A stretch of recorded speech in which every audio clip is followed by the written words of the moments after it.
Ayan mga kayan, so ipapakita ko na sa inyo yung bahay na tinirahan namin dito sa South of Spain kung saan kami nagbabakasyon. So, ayan, ito yung Coronado Mabisa Urbanisasyon. Ayan. So, let's go at ipapakita ko sa inyo kung worth it ba yung binayad namin dito. Ayan. So, let's go!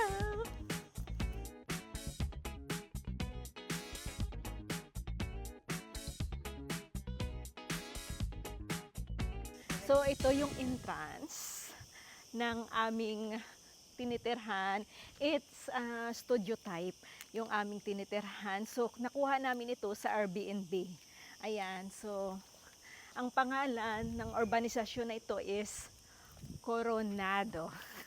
Ayan, Coronado Urbanisasyon. Dito sa South of Spain, Marbella. Ayan, malapit sa Marbella. Ayan, siguro mga 1 hour from Marbella to papunta dito.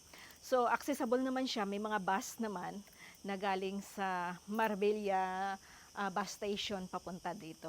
Ayan, so ipapakita ko sa inyo, mayroon ding libreng swimming pool dito para sa lahat. Ayan. Ayan, so dito tayo, libre ang swimming pool dito. So nagsiswimming kami dito every afternoon. Ayan.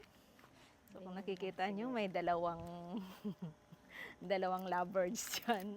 So napakalaki po ng swimming pool nila. Tingnan na natin yung apartment namin. Nasa 10th floor po yung apartment. Ayan. So, di ba, ang ganda. May libreng swimming pool na dito. So, kasali na yun sa binayaran namin. So, tara at pupunta tayo dito.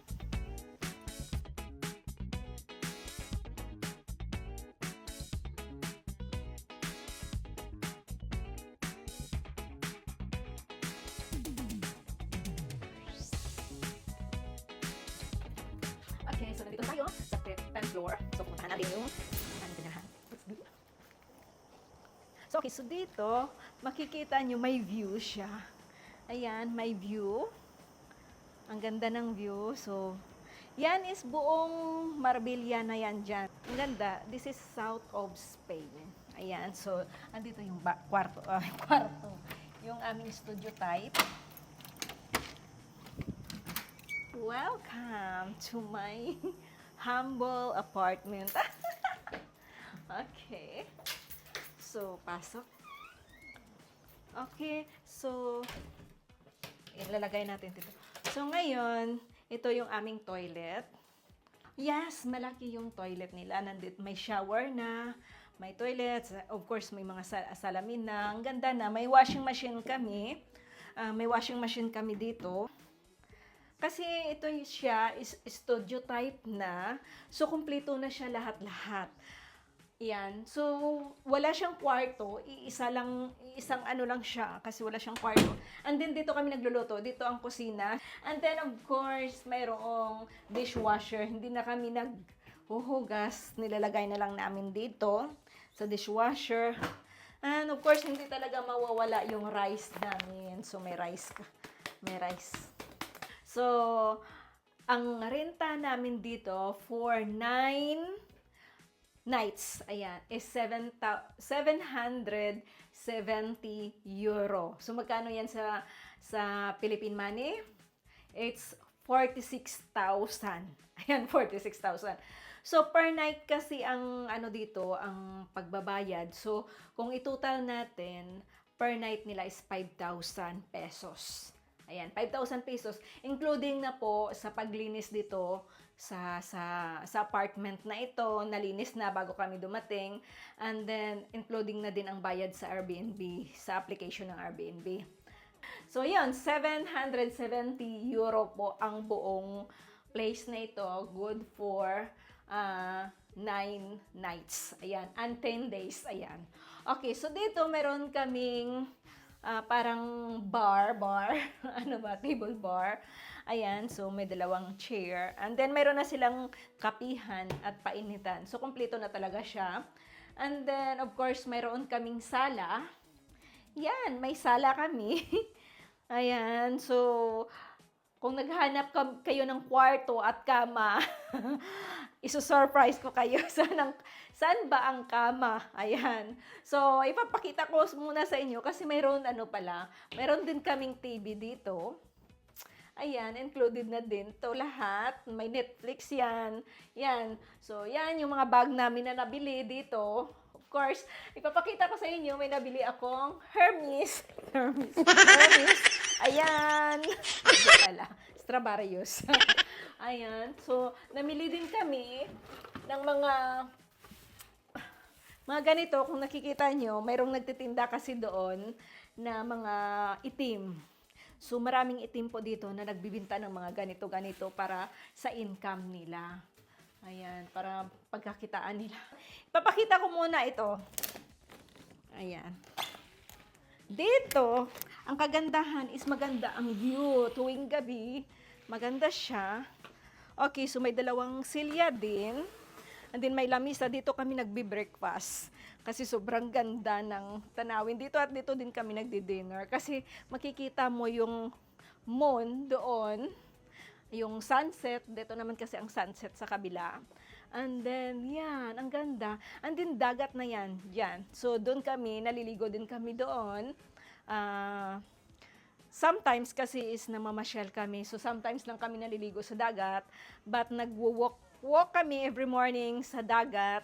So, dito, tanaw yung swimming pool dito. Ayan. So, nasa 10th floor kami. So, kung nakikita nyo kanina, pinakita ko yung swimming pool. So, ito yung view dito sa taas.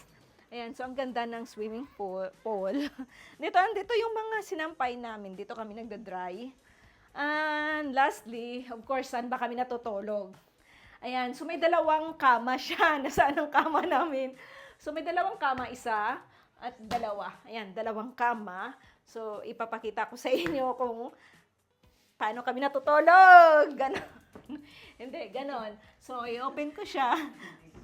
Sa standing. So, ipapakita ko siya. Ayan. So, ito po yung kama.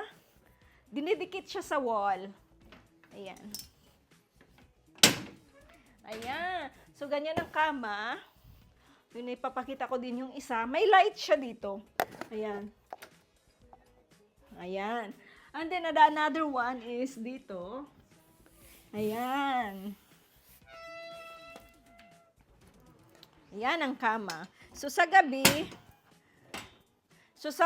ginaganyan namin sa araw is nilalagay namin doon kasi nga, para may space dito. So, may aircon din sila pag masyadong mainit. May aircon din kami. Ayan. At saka, naman siya dito. Presko naman kasi nga pumapasok yung hangin dito. So, ayan. Dito kami natutulog. And then, yung una namin, tinatago din namin dito sa loob. So, maganda siya. Spacious pag once na iakyat ito. Worth it na talaga kasi may view, may aircon, maganda. At saka, ang lapit sa dagat. Kasi mostly po, sa mga tinitingnan namin dito is ang lalayo. Ang lalayo, tapos sobrang mahal kasi itong Marbella, Spain na ito, it's a south part ng Spain. Sobrang mahal po talaga dito kasi ito ay tourist destination talaga. Mga taga UAE, mga taga ibang bansa, even mga taga Norway, mga Norwegian, mga Danish, pumupunta sila dito dahil sa ganda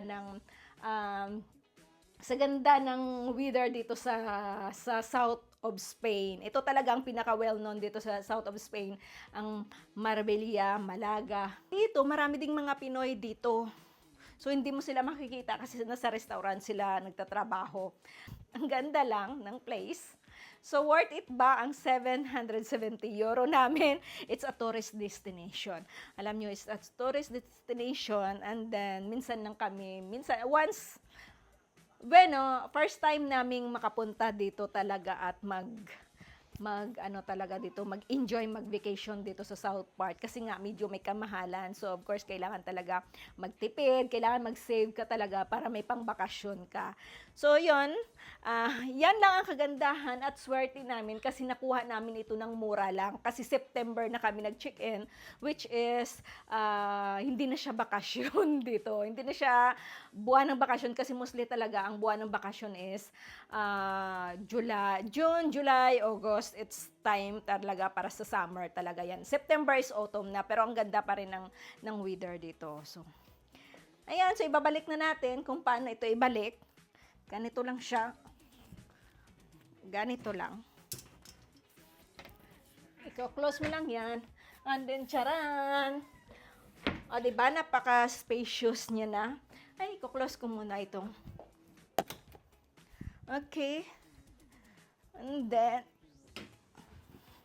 ganyan lang.